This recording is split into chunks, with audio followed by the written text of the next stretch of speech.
Buenos días a todos. Muchas gracias, don Mario, por la invitación.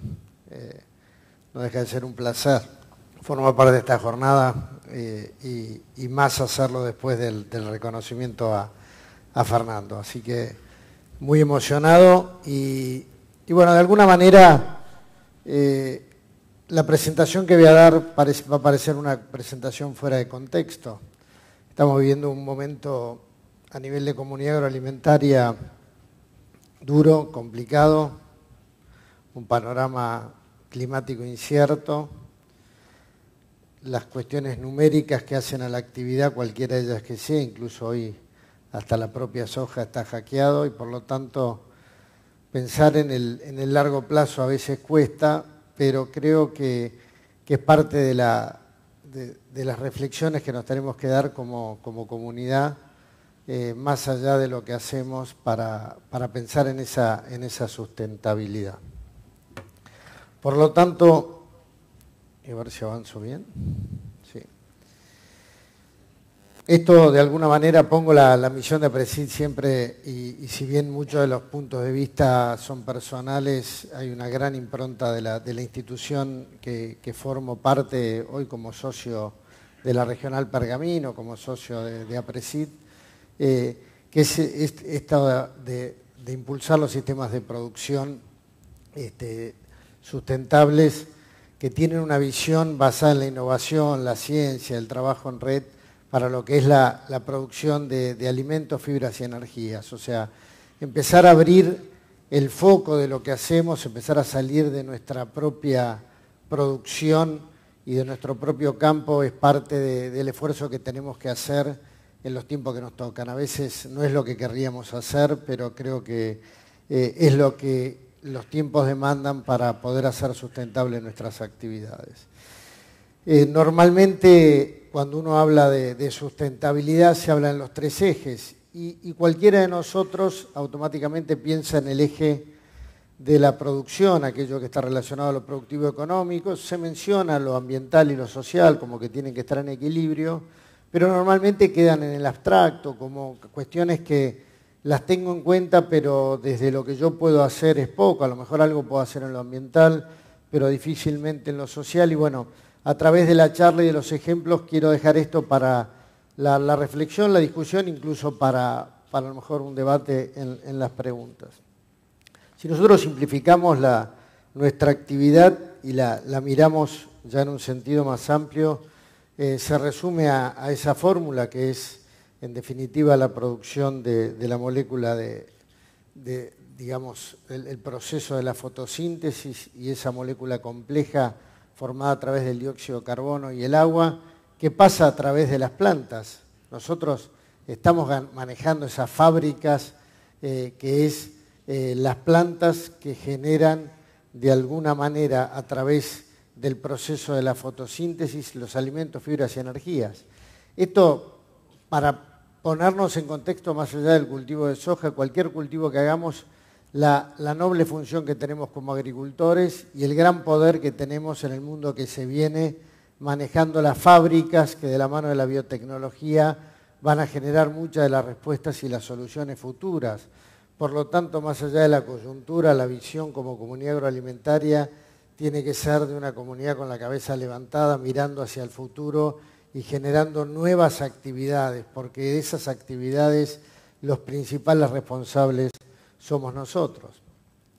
Si a esto le agregamos que a través de lo que hacemos, si lo hacemos en un sistema de producción sustentable, estamos dando respuesta a aquellas demandas que tiene la comunidad que integramos, ya sea nuestro pueblo, ciudad, la Argentina toda, la región o el mundo. Hoy el mundo demanda alimentos en cantidad y calidad, pero además con sustentabilidad.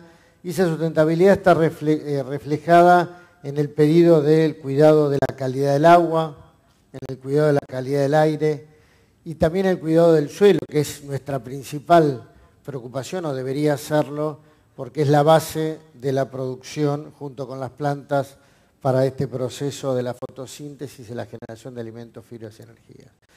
Por lo tanto, cuando hablamos de un sistema de producción agrícola sustentable, uno piensa automáticamente en 3 pilares, y por eso era el nombre de la charla.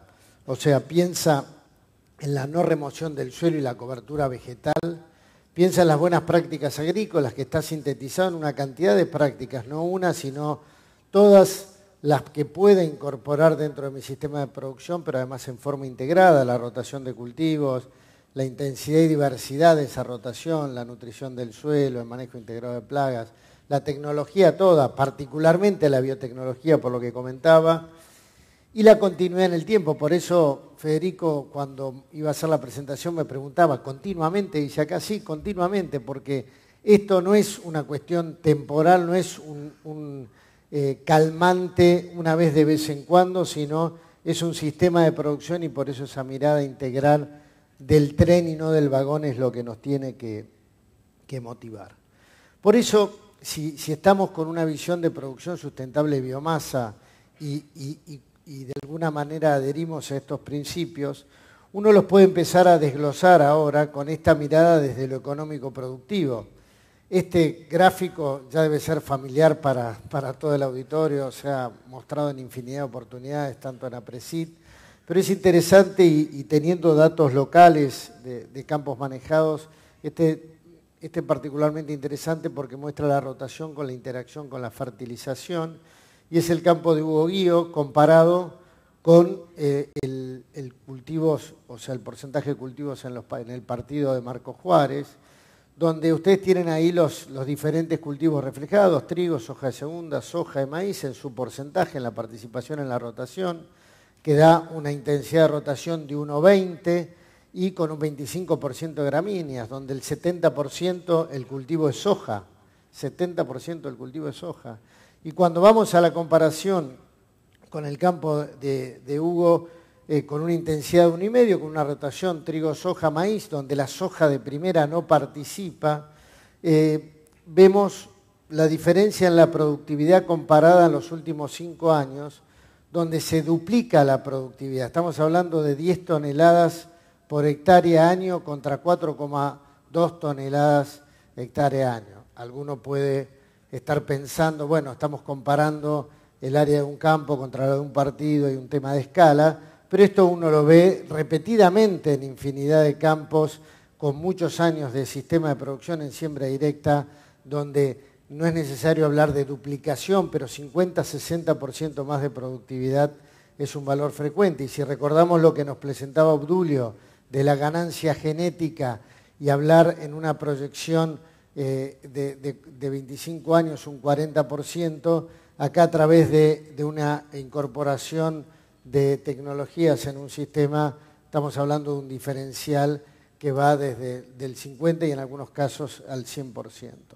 Y hacía mención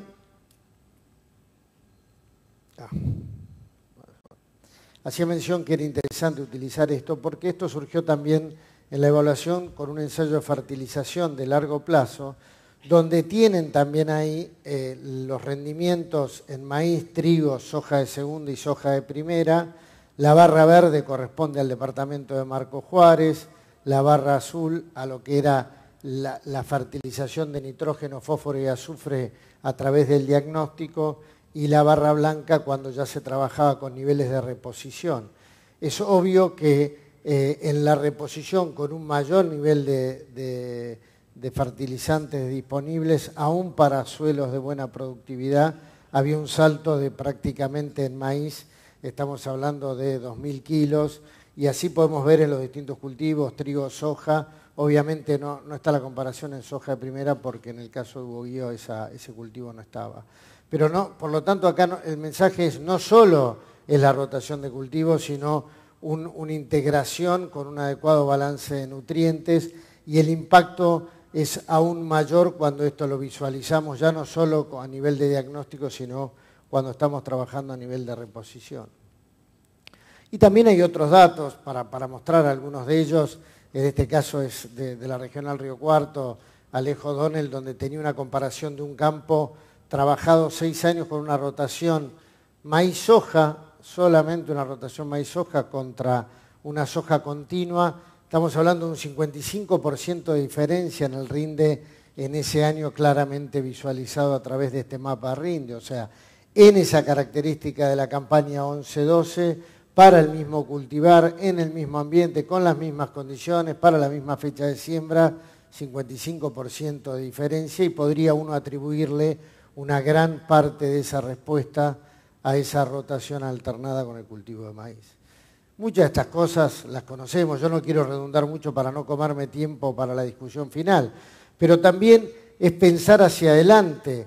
Cuando uno dice, bueno, pero ¿cuál sería la respuesta? Belloso, dame una respuesta, ¿cuál es mi mejor rotación? Bueno, dependerá de la zona, de cada región, por eso a nivel del grupo regional nosotros encaramos un proceso de trabajo de largo plazo en sistemas de producción en siembra directa con distintas rotaciones, en un programa donde participa el INTA a través de un convenio y donde este ensayo está soportado por los productores. Acá no hay ninguna empresa que aporta dinero, no hay ningún ente ni público ni privado que esté poniendo recursos que no sean los propios productores en ensayos de largo plazo. Este es uno de los 5 sitios que hay en nuestra regional.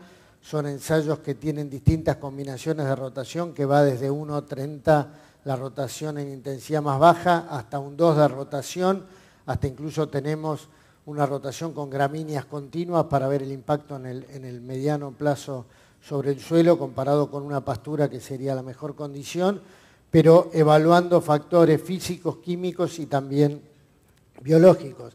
Y pongo esto porque esto se está dando en estos momentos, en esta coyuntura económica, y no un testimonio de hace unos años en una mejor condición económica. También podría ser trabajos como lo que fue el Biospaz, donde ya esto ya no es solo a nivel de un grupo de productores, sino a nivel institucional, donde en este caso APRESIT, junto con organizaciones privadas, como es el caso de Rizobacter o el grupo de Romagnoli, en su momento con una serie de investigadores de distintos centros de investigación del país, dentro de un plan o un programa de área estratégica del Ministerio de Ciencia y Tecnología. Trabajó durante 3 años generando el proyecto de investigación, uno de los 2 proyectos de investigación de biología del suelo más importante a nivel mundial. También soportado en parte por, en este caso, por una organización, colocando recursos de esa organización junto con las empresas privadas para el desarrollo de información. Esto también es sustentabilidad, donde se generaron informaciones y a modo de síntesis de 12 líneas nuevas que surgieron de este trabajo a 3 años.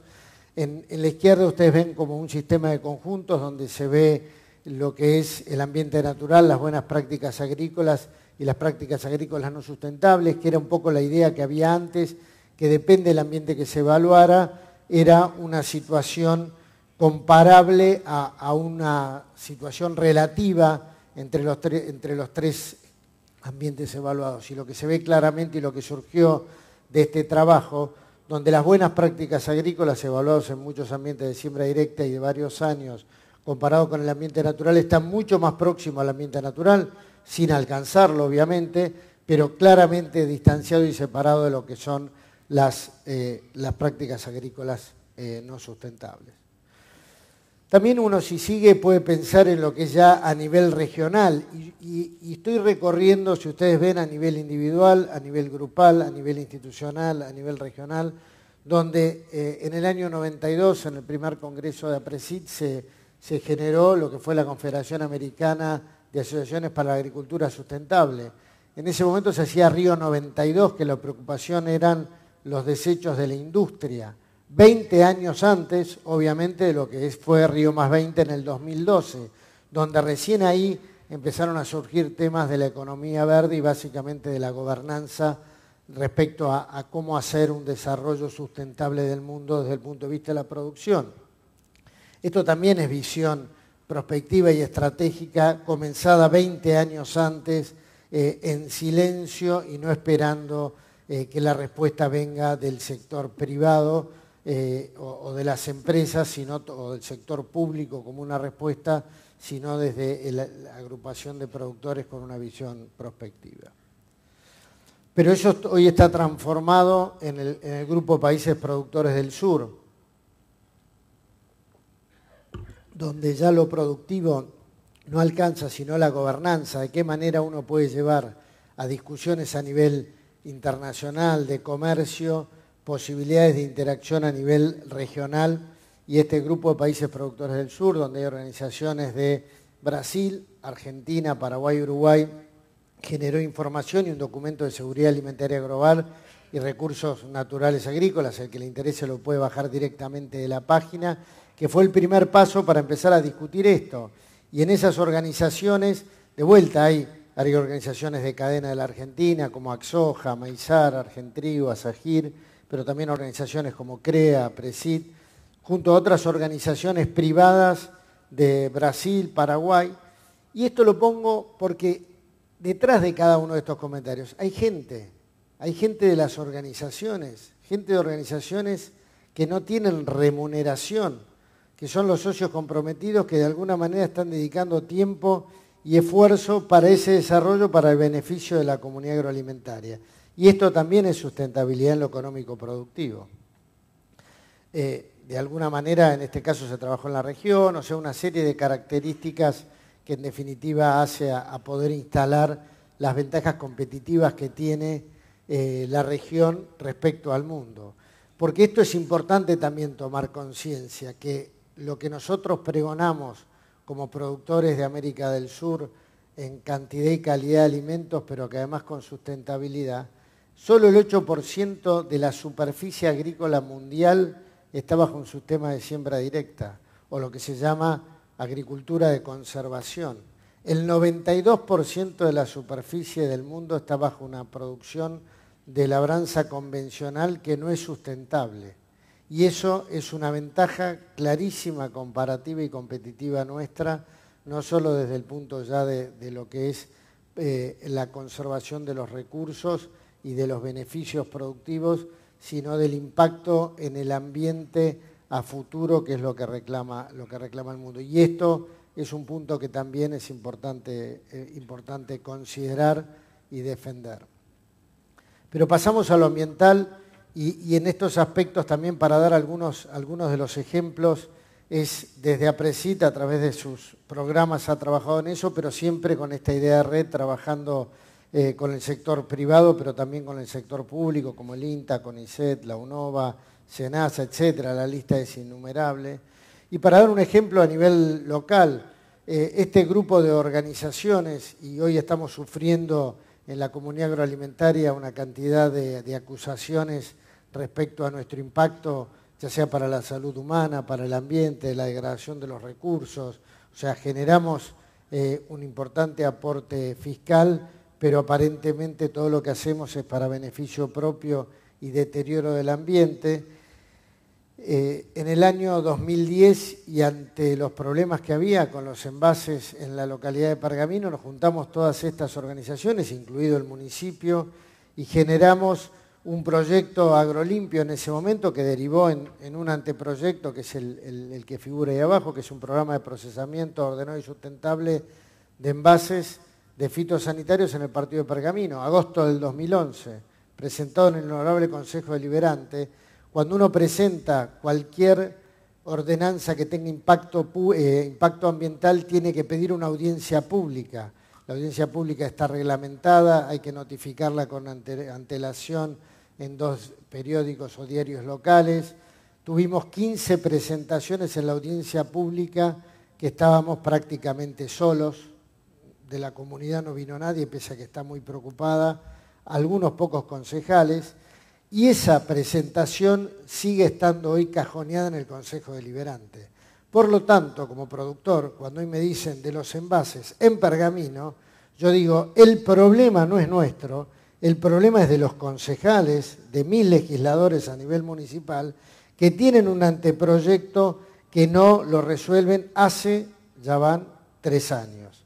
También en el 2013 nos volvimos a juntar porque hubo una presentación de un grupo, digamos, de personas preocupadas por el ambiente de Pergamino respecto a las aplicaciones periurbanas, y presentaron un proyecto que era muy difícil de complementar por la cantidad de imprecisiones que tenía. Automáticamente formamos nuevamente el grupo y en un mes generamos otro anteproyecto para que tuviera el Consejo Deliberante otro elemento para poder poner en discusión, y es hoy lo que tienen 2 proyectos para trabajar y por lo menos analizar. Y la pregunta que ustedes se deben estar haciendo, pero ¿todo esto hay que hacer? Sí, todo esto hay que hacer además de producir, porque la gente tira plumas al viento y después las tenemos que ir a recoger nosotros. Esto es muy importante porque es parte del cambio que estamos viviendo y en la medida que no tomemos conciencia de esto, y con esto después voy a terminar la charla, va a ser muy difícil que revertamos una situación que cada vez hace menos sustentable nuestra actividad. Esto es un ejemplo fresco, va a ser el próximo viernes. Un grupo ambientalista, ahí ya lo voy a poner con ese título, llevó una doctora que habló barbaridades respecto al tema de los fitosanitarios y el cáncer, atemorizando directamente a la población. Bueno, esa fue una campana, queremos poner otra campana. Nos volvimos a juntar y tenemos una disertación abierta a la comunidad, donde participa hasta la propia municipalidad, la UNOVA y todas las organizaciones que ven ahí, para nuevamente generar información y no dejar que prosperen ideas que muchas veces van en contra de lo que hacemos. Pero si paso a lo social, desde el punto de vista desde lo que ha hecho APRESID, junto con otras organizaciones como CREA, SAGIR, incluso BAF, Lartirigoyen, o sea, desde trabajar con la Fundación CONIN a nivel nacional, a nivel local mencionaron en Pergamino, tenemos un centro que trabaja en el tema, el compromiso con la educación a través de convenios con FEDIAP o Aula PRESID, participar en la Mesa Nacional del Diálogo para el Desarrollo Sustentable de la Agricultura Familiar. Muchas veces hemos visto la agricultura familiar como una respuesta política a poner palos en la rueda, lo que es la agricultura extensiva, pero en muchas situaciones, y no es para la pradera pampeana, pero sí para el norte, la agricultura familiar tiene una cabida, una importancia, y uno tiene que dar respuesta escuchando, formando parte de la solución y no simplemente considerarlo un problema. Estos son números de la actividad ya local del problema en Pergamino de la malnutrición. Pergamino, 200 kilómetros de Buenos Aires, año 2013. No estoy hablando de Añatuya, y estoy hablando de Pergamino. Recorran cualquiera de sus comunidades y salgan de la plaza hacia afuera y van a encontrar muchas de las situaciones que están comentadas en esto, que la idea no es reemplazar al Estado, de lo cual es responsabilidad, sino colaborar con el Estado. Una visión proactiva con el Estado que tiene los recursos y la responsabilidad como ciudadanos comprometidos para marcarles dónde no están siendo eficientes en la aplicación de los recursos que tienen. Y la mejor manera es estando involucrado en los temas que cada uno tenga vocación o le guste, obviamente.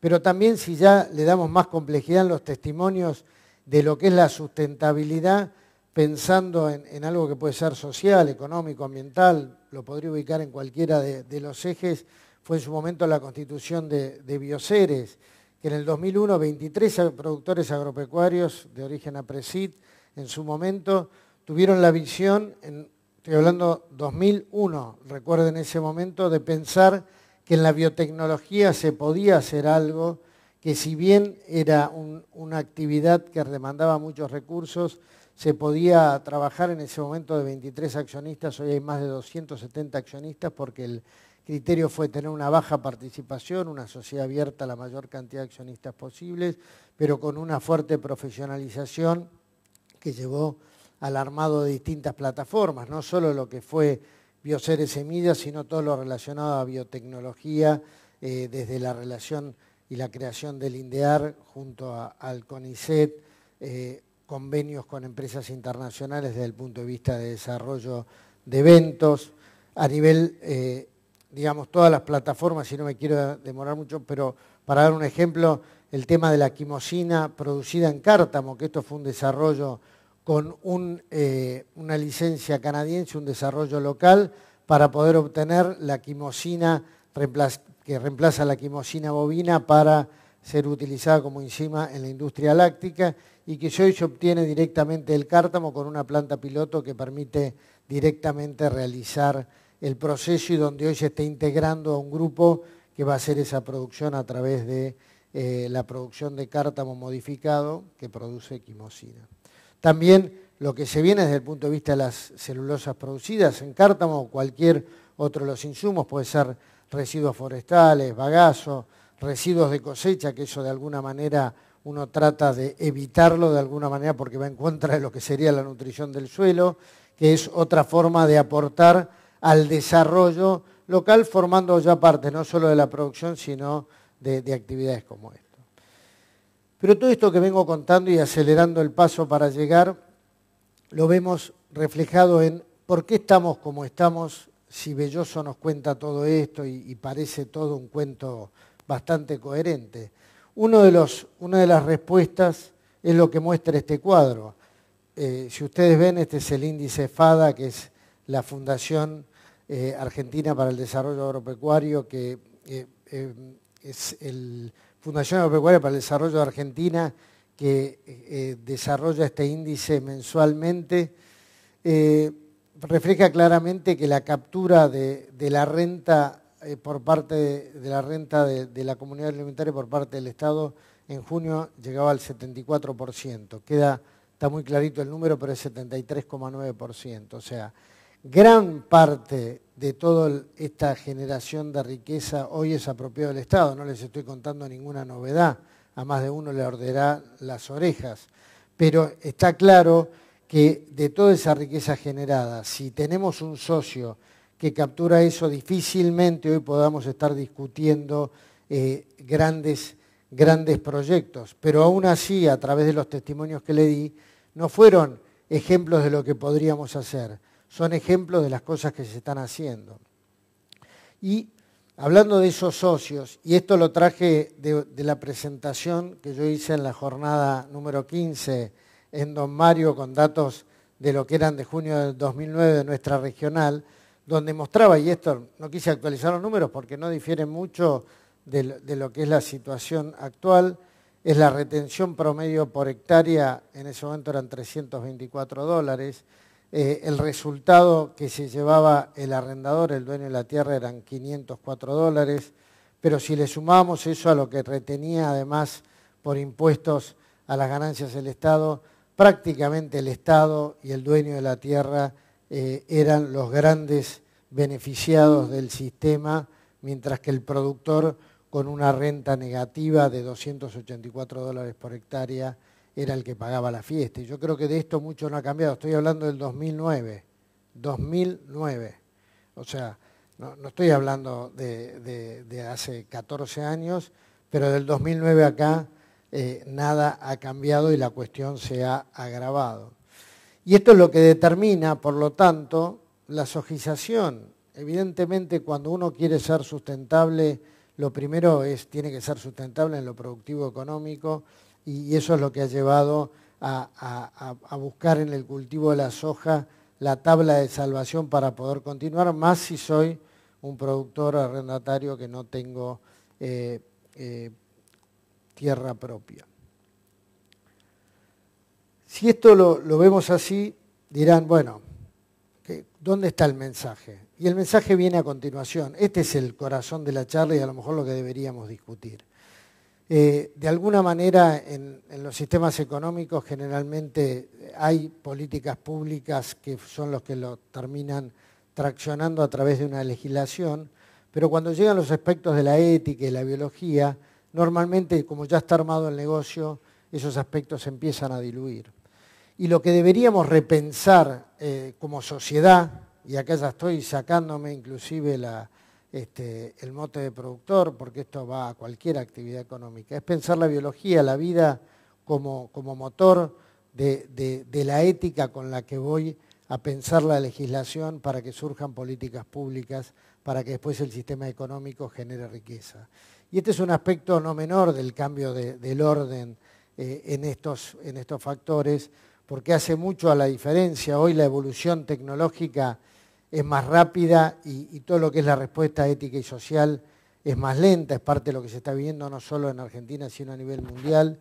Por lo tanto, la ética y el respeto a los límites de los ecosistemas es parte de lo que tenemos que considerar. Y acá hay un sistema de gobernanza que no solo es local, sino global, en el cual tenemos que participar para mostrar ese cambio hacia proyectos éticos en lo que estemos desarrollando, en la actividad que estemos, y en este caso nos cabería en la comunidad agroalimentaria.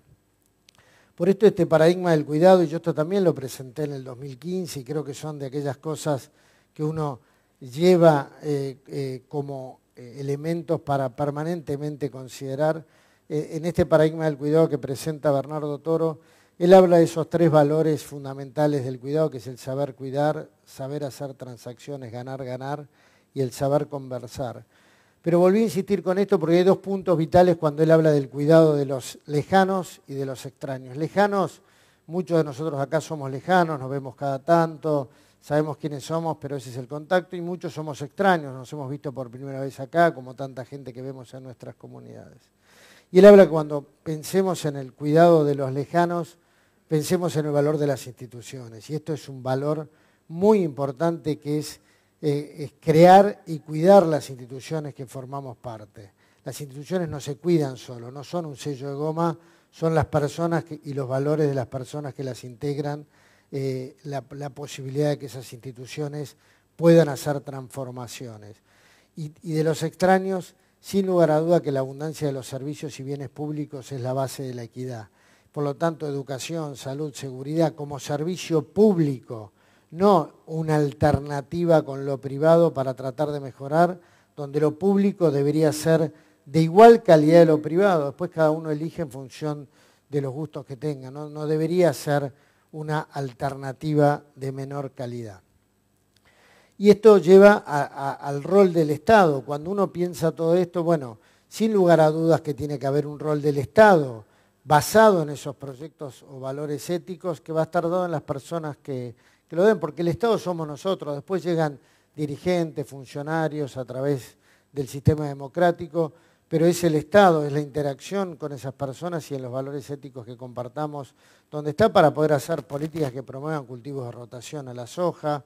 Y en esto don Mario, digamos, aprueba y permanentemente en sus jornadas lo ha promovido como una manera de poder aprovechar ese salto genético. Hoy Obdulio planteaba, muchas de las preguntas es, hay aporte genético, hay mejora tecnológica, y eso no se expresa. No se expresa porque por un lado estoy ganando en potencial, estoy poniendo mejores variedades, y por otro lado estoy deprimiendo el ambiente donde estoy produciendo a través de malezas resistentes, a través de deterioro de las condiciones físicas y químicas de los suelos, etcétera, etcétera. Incentivo a la fertilización para una nutrición balanceada, el ordenamiento territorial para evitar ya más las discusiones si hay que desmontar o no hay que desmontar, la ley de suelos, la ley de fitosanitarios, que hace dentro de un país federal cada provincia lógicamente emite su ley, pero muchas de esas leyes deberían estar con un basamento básico comparable, los recursos de los organismos de Estado para implementar las reglamentaciones vigentes. Hoy el Estado prácticamente hace milagros aquel que está en muchas de las dependencias no teniendo los recursos suficientes para poder aplicar su saber y entender, promoción de inversiones, inversión en infraestructura, etcétera, etcétera, etcétera. Por eso, para el desarrollo sustentable, y eso es a lo que en definitiva llego al final, el desafío por un lado es mejorar la comunicación, que es lo que hoy de alguna manera se plantea como una necesidad de la comunidad agroalimentaria, no solo ser sino parecer, desde lo que aportamos, desde ese aporte en lo fiscal, desde el aporte en lo ambiental, pero desde la acción, no desde el decir, sino desde la acción, con el ejemplo como herramienta de comunicación. ¿Y quién lo va a hacer? La pregunta de siempre, ¿quién lo va a hacer? ¿Cómo pasamos de la vocación empresaria a la vocación dirigencial? O sea, muchos seguramente tienen esa vocación hoy ejercida, pero muchos debemos pasar a ser ciudadanos comprometidos con vocación de asumir lo común. Si no lo asume el Estado, nosotros como ciudadanos comprometidos lo tenemos que hacer. No hay otro que lo vaya a hacer, y la situación, si empeora, es nuestra ausencia de acción la que lo va a favorecer esa degradación. Y el desarrollo sustentable implica esa construcción de proyectos éticos.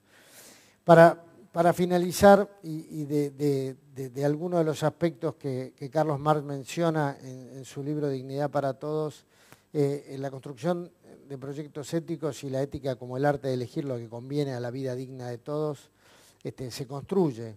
Y ahí voy a destacar particularmente lo del poder ciudadano, o sea, la calidad de la ciudadanía que le permite a los habitantes de una comunidad de ejercer plenamente sus derechos, acortar la discrecionalidad de sus gobiernos y definir los estándares de la calidad de la vida colectiva.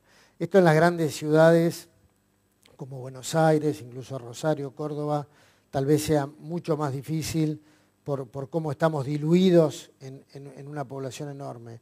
Pero en las comunidades donde la comunidad agroalimentaria forma parte, creo que esto es algo que lo tenemos que ejercer, nos tenemos que involucrar. Esto lleva tiempo, esto lleva entrega personal y muchas veces no es para el bien propio, es para el bien común, pero en definitiva para un impacto de la comunidad agroalimentaria y de la comunidad que integramos. Por eso, con el cierre y dejo el espacio a las preguntas ahora, cuando uno piensa en un sistema de producción sustentable, hablábamos de la siembra directa, o sea, la no remoción del suelo, hablábamos de la importancia que tienen las buenas prácticas agrícolas integrándolas y en forma continua a través del tiempo. Pero también hablábamos de la importancia que era del balance entre los ejes productivo-económico, el ambiental y el social. Y para terminar, tomé una frase de Confucio que habla del hombre y que hace a la reflexión que deberíamos tener. Dice, cuando vos veas un hombre, y yo lo reemplazo con cuando vos veas un sistema bueno, intenta imitarlo. Hay muchos sistemas buenos para imitar. Cuando veas un hombre, decía Confucio, y yo me refiero a sistema malo, examínate a ti mismo. Y podríamos decir, cuando veas un sistema malo, examina a tu sistema. Y creo que es parte de la reflexión también que nos debemos cada uno de los que estamos en esta sala y muy agradecido a don Mario por darme esta oportunidad. Muchas gracias.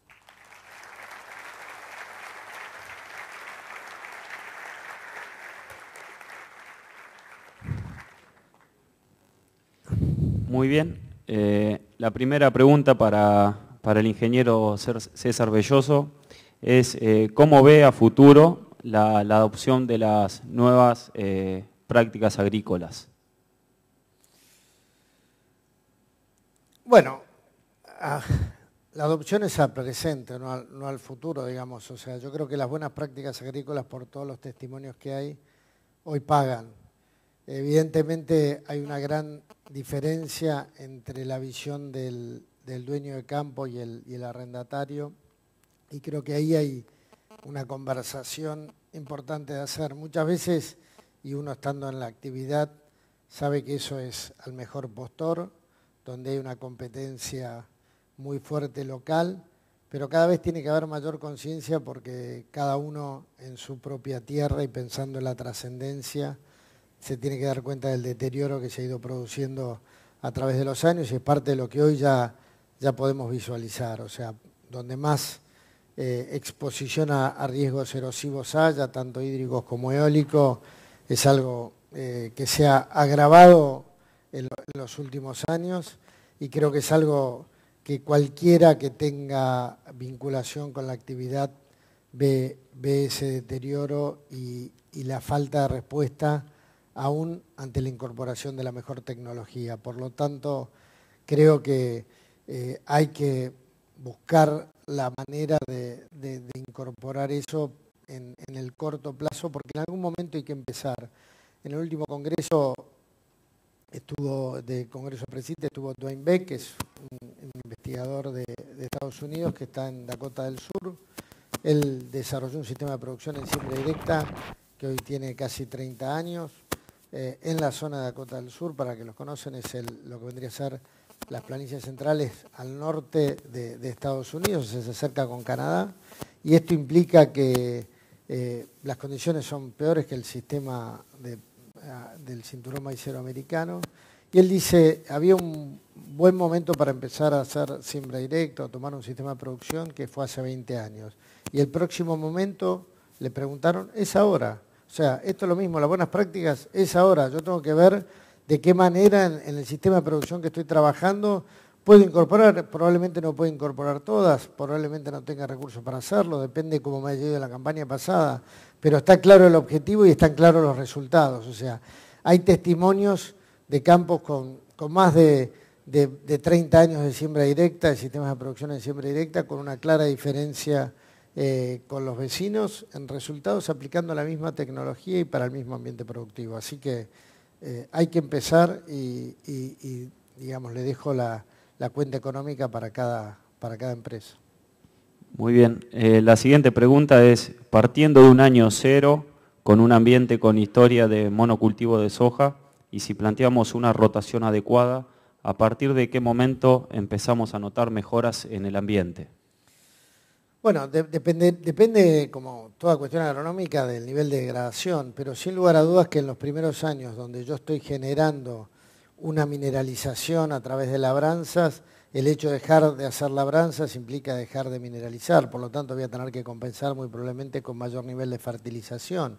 Si es un ambiente donde yo no tenía aporte de gramíneas, el secreto es el aporte de altos volúmenes de rastrojo. Cuanto más alto sea el aporte de volúmenes de rastrojo, que está asociado a un alto volumen de raíces, por eso son tan importantes las gramíneas, voy a tener anticipado un impacto físico en el suelo a través de un aumento de la macroporosidad. Eso aumenta la infiltración, mejora la eficiencia del uso del agua, mejora la actividad biológica y eso también se va a ver reflejado en respuestas antes. Hablar de, normalmente, hace años y cuando uno empezaba la directa usaba valores de referencia 3 años, 5 años, dependerá del ambiente, dependerá de la agresividad, dependerá cómo venga el año. Yo puedo implementar una rotación en siembra directa con una alta participación de gramíneas y tener 3 años devastadores de seca.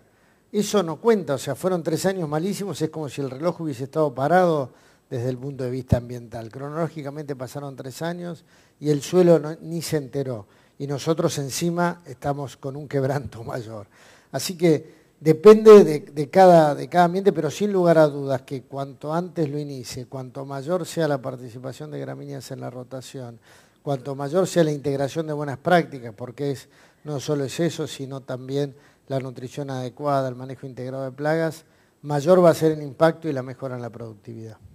Muy bien, la siguiente pregunta es, ¿cuál es el camino para mantener un sector agrícola sustentable y los beneficios para la sociedad? Bueno, evidentemente está claro que acá hay un rol del Estado que nosotros, por más que querramos, y lo hemos visto claramente reflejado en medidas que vienen de las políticas de gobierno, es muy difícil batallar contra eso y evidentemente la mejor manera de hacerlo es a través de las instituciones y una participación activa manteniendo el diálogo, pese a que del otro lado haya, como digo yo, un frontón de tela, ¿no? Uno le tire y nunca vuelve una pelota, pero hay que insistir, creo que hay que trabajar en eso, hay que trabajar en todo aquel que tenga aspiración de política partidaria que va a llegar, porque tiene que entender claramente el impacto de la comunidad agroalimentaria sobre la actividad del país y esto tiene que estar dado en el día a día, en nuestras comunidades, en cualquiera de las regiones que estemos. Y bueno, es un trabajo de formación, pero también de compromiso para esa tarea y no decaer, y que no puede ser o de una institución, o de una organización, o de una persona. Es el trabajo de cada uno como testimonio en la comunidad que integra. Muy bien, agradecemos al ingeniero César Belloso por su muy clara disertación.